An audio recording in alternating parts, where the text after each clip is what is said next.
গল্পের সওদাগর চ্যানেলে আপনাদের সবাইকে স্বাগতম। আজকে আমরা শুনব সুকুমার রায়ের লেখা ছোট গল্প ওয়াসিলিসা। ওয়াসিলিসা এক সওদাগরের মেয়ে। তার মা ছিল না, কেউ ছিল না। ছিল খালি এক দুষ্টু সৎমা। আর ছিল সেই সৎমার দুটো ডাইনির মতো মেয়ে।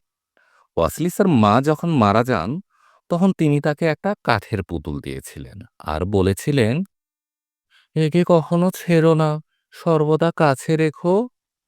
আর যখন তোমার বিপদ আপদ ঘটবে, একে চারটে কিছু খেতে দিও। তবেই দেখবে এ মানুষের মতো তোমার সঙ্গে কথা বলবে। তখন এর পরামর্শ মতো চলো। তারপর এতদিনে ওয়াসিলিসা বড় হয়ে উঠেছে। সৎমা তার মেয়েদের সঙ্গে মিলে কেবল ওয়াসিলিসার অনিষ্ট চেষ্টা করত। ওয়াসিলিসা দেখতে যেমন সুন্দর, তার কথাবার্তা তেমনি মিষ্টি। গ্রামের যত লোকজন সবাই তাকে ভালোবাসে। আর সেই সৎমাটার যে দুটো মেয়ে, তাদের দাঁত যেমন উঁচু, চোখ তেমনি প্যারা, নাক তার চেয়েও বাঁকা। আর তার উপরে তারা এমন দুষ্টু আর হিংসুটে যে, আর ঝগড়াটে, তাদের কে ভালোবাসবে? তাই তারা হিংসায় ওয়াসিলিকাকে ধরে মারত। গ্রামের এক কিনারায় ওয়াসিলিসাদের বাড়ি, আর তার পাশেই প্রকাণ্ড বন। সে বনের মধ্যে সবুজ মাঠের উপরে ডাইনি বুড়ি বাবা আগার বাড়ি। সে বুড়ি মানুষ খায়, সুন্দর মেয়েদের ধরতে পেলে তো খুব উৎসাহ করে খায়। একদিন রাতে দুষ্টু সৎমা তার মেয়েদের বলল, এক কাজ কর, ঘরের আগুনটা নিভিয়ে দে তো। তাহলে ওয়াসিলিসাকে আবার আগুন আনবার জন্য সেই সবুজ মাঠে বাবা আগার বাড়িতে পাঠানো যাবে। আর বাবা আগা তাকে ধরে গিলে ফেলবে। কেমন মজা! যেই এ কথা বলা, অমনি বড় মেয়েটা উঠে ইচ্ছে করে ছাইমাটি চাপা দিয়ে আগুন নিভিয়ে দিল। আর সকলেই চেঁচাতে লাগলো, ওই যা, আগুন তো নিভে গেল। ওয়াসিলিসা, ওয়াসিলিসা, শিগগিরই ওঠো। বনের মধ্যে সবুজ মাঠ আছে, তার মধ্যে বাবা আগার বাড়ি। তার বাড়ির আগুন নাকি কখনো নিভে যায় না।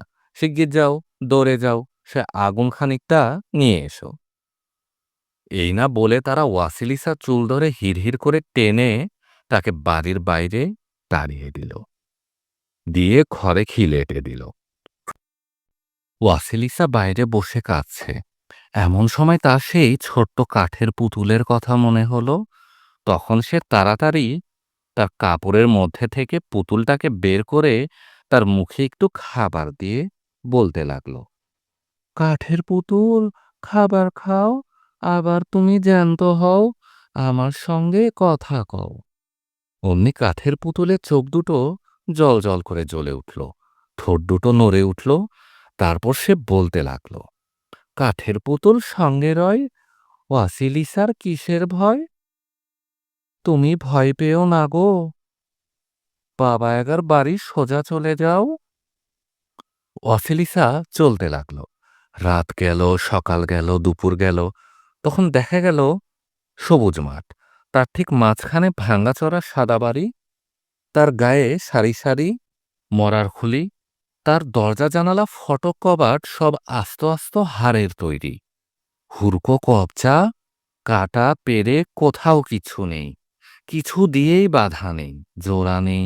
অথচ বাড়িখানা চারটে পাখির ঠ্যাঙের ওপর ঠিক দাঁড়িয়ে রয়েছে। ওয়াসিলিসা অবাক হয়ে দেখছে। এমন সময় হঠাৎ একটা সাদা লোক ঝকঝকে সাদা পোশাক পরে, সাদা ঘোড়ায় চড়ে সাই সাই করে কোথা থেকে ছুটে এলো।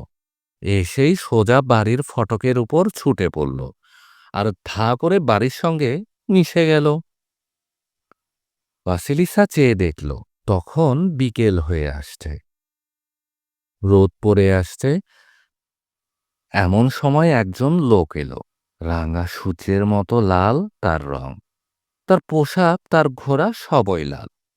সেও তেমনি ছুটে গিয়ে বাড়ির মধ্যে মিশে গেল। ওয়াসিলিসা দেখল সন্ধে হয়েছে, অন্ধকার হয়ে আসছে। তারপর একজন এলো অন্ধকারের মতো, কালো কালো পোশাক, কালো ঘোড়া, সেই যে বাড়ির মধ্যে মিশে গেল। চারদিক ঘুটঘুটে অন্ধকার, কেবল সে বাড়ির গায়ে মরার খুলিগুলো আপনা থেকে ঝকঝক করে জ্বলে উঠল, আর দাঁত বের করে চারদিকে আলো ছড়াতে লাগলো। তারপরে একটা প্রকাণ্ড হামানদিস্তা হাঁকিয়ে বাবা আগা নিজে এসে হাজির। সে এসেই তো ওয়াসিলিসার গন্ধ পেয়ে তাকে ধরে নিয়ে গেল। ওয়াসিলিসা আগুন নিতে এসেছে শুনেই সে বলল, বটে, আগুনের বুঝি দাম লাগে না? 3 দিন আমার বাড়িতে কাজ করো, যদি ভালো কাজ করতে পারিস আগুন পাবি, আর তা যদি না পারিস তোকে আমি ঝোল দিয়ে রেঁধে খাবো। আচ্ছা, এখন আমার খাবারগুলো উনুন থেকে নামিয়ে এনে দে তো। ওয়াসিলিসা খাবার এনে দিল। বুড়ি চেটে পেটে খেয়ে বলল, কাল সকালে আমি বেরিয়ে যাব। সন্ধ্যার সময় এসে যেন দেখতে পাই আমার ঘর ছাদ দেওয়া হয়েছে, আমার রান্না ঠিক মতো করা হয়েছে। আর ওই কোণে এক ঝুড়ি সোনার ধান দেখবি, তার মধ্যে অনেক কাকর, অনেক খুদ, আর তার চাইতেও বেশি কালো ধান মেশানো আছে। সমস্ত ঝেড়ে বেছে রাখিস, খবরদার, ভুল যেন হয় না কিছু। ওয়াসিলিসা বসে বসে কাঁদতে লাগলো। তখন তার কাঠের পুতুলের কথা মনে হলো। সে পুতুলের মুখে একটু খাবার দিয়ে বলতে লাগলো, কাঠের পুতুল খাবার খাও, আবার তুমি জ্যান্ত হও, আমার সঙ্গে কথা কও। কাঠের পুতুলের চোখ দুটো জ্বলে উঠল, ঠোঁট দুটো নড়ে উঠল। সে বলতে লাগলো, কাঠের পুতুল সঙ্গে রয়, ওয়াসিলিসার কিসের ভয়? তুমি নিশ্চিন্তে ঘুমাও গিয়ে। ওয়াসিলিসা ঘুমাতে লাগলো। সকালবেলায় বাবা আগা তার হামানদিস্তায় চড়ে বেরিয়ে গেল। আর কি আশ্চর্য, ঘরদোর আপনা থেকে ছাট হয়ে গেল। খাবারগুলো উনুনে চড়ে আপনা থেকে সিদ্ধ হতে লাগলো। ওয়াসিলিসা অবাক হয়ে সে ধানগুলো দেখতে গিয়ে দেখে তার কাঠের পুতুল সমস্ত ধান বেছে সোনার ধান, কালো ধান, কাকর আর খুদ সব আলগা করে ফেলেছে। সকালবেলা সাদা লোকটা ফিরে এলো, সন্ধ্যের সময় লাল লোকটা ফিরে এলো, আর ঘুটঘুটে অন্ধকার রাত্রে কালো লোকটা ফিরে এলো। তারপর ঝমঝম খটখটাং করে হামানদিস্তা হাঁকিয়ে বাবা আগা ফিরে এলো। এসেই সে হামানদিস্তার বাটিটা দিয়ে ঘরের সব জায়গায় ধাই ধাই করে মেরে দেখতে লাগলো কোনখান থেকে ধুলো পড়ে আছে কিনা। তারপর যখন সে দেখল ঝাড় দেওয়াও ঠিক হয়েছে, খাবার রান্নাও হয়েছে, ধানও বাছা হয়েছে, তখন সে রেগে চিৎকার করে বলতে লাগলো, হতমাগী, বে, তোকে কে বাঁচিয়েছে? শিগগিরই আমায় বল, বল হতভাগী। ভাসিলিসা ভয়ে কাঁপতে কাঁপতে বলল, আমার মা মারা যাবার সময় আমায় যা আশীর্বাদ করেছিলেন তাতেই আমি বেঁচেছি। এই না শুনে ডাইনি বুড়ি ভয়ে চিৎকার করে বলতে লাগলো, ওরে বাবারে, কার আশীর্বাদ নিয়ে আমার বাড়ি এসেছে যে আমার সর্বনাশ করবে রে! এই নে নে তোর আগুন নে, আমার বাড়ি থেকে শিগগির বেরো। এই বলে সে ওয়াসিলিসাকে বাড়ি থেকে তাড়িয়ে দিল, আর একটা মরার খুলি তাকে ছুঁড়ে দিল। ওয়াসিলিসা একটা লাঠির আগায় খুলিটাকে চড়িয়ে বাড়ি নিয়ে গেল। কিন্তু বাড়িতে নিলে কি হবে? তার যে সেই সৎমা আর দুটো দুষ্ট মেয়ে, তাদের তো কেউ আশীর্বাদ করেনি। তারা মহা খুশি